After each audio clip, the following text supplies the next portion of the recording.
പുതിയ അധ്യയന വർഷം ആരംഭിക്കുമ്പോൾ പുന്നയൂർക്കുളം മണ്ടത്തോട് GMLP സ്കൂളിന് മധുരമേറെയാണ്.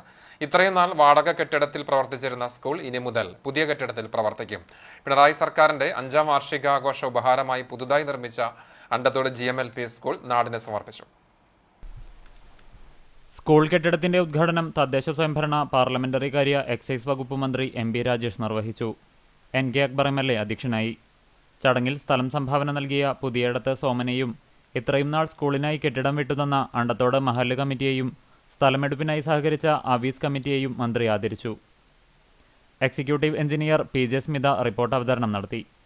Chavakkad block panchayat president Nafeesakutty Valiyakath, block vice president Mannalamkunnu Muhammadunni, ജില്ലാ പഞ്ചായത്ത് ആരോഗ്യ വിദ്യാഭ്യാസ standing committee chairman Raheem Veettipparambil, panchayat vice president EK Nishar, standing committee ചെയർപേഴ്സൺമാരായ Prema Sidharthan, Moosa Alathayil, Bindu teacher, block panchayat member Biju Pallikkara തുടങ്ങി ജനപ്രതിനിധികളും Thrissur PAV project director TG Abhijith, Chavakkad ഉപജില്ലാ വിദ്യാഭ്യാസ officer PM Jayasree, Chavakkad BPC MT Sangeetha, Nirmithi കേന്ദ്ര project engineer TG Sreejith, PTA president Navas Andathode, ആസൂത്രണ സമിതി ഉപാധ്യക്ഷൻ AD ധനീബ്, വിവിധ രാഷ്ട്രീയ പാർട്ടി പ്രതിനിധികളും പങ്കെടുത്തു.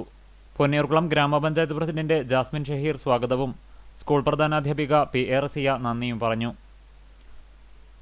5756 ചതുരശ്ര അടിയിൽ ആധുനിക രീതിയിൽ നിർമ്മിച്ച കെട്ടിടത്തിൽ 6 ക്ലാസ് റൂമുകൾ, സ്റ്റാഫ് റൂം, കിച്ചൺ എന്നിവയാണ് സജ്ജീകരിച്ചിരിക്കുന്നത്.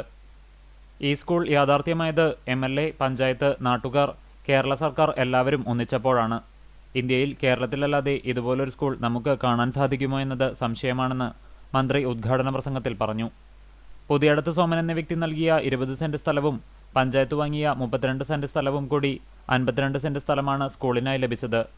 MLA ഫണ്ടിൽ നിന്നും 99.5 ലക്ഷം രൂപയും പഞ്ചായത്ത് ഫണ്ടും നാഷണൽ അർബൻ മിഷന്റെ ഫണ്ടും ചേർത്ത് 82.8 ലക്ഷം രൂപയും ലഭിച്ചതിനാലാണ് ഇവിടെ ഇത്തരമൊരു LP സ്കൂളിന് ആധുനിക രീതിയിലുള്ള കെട്ടിടം സാധ്യമായത്.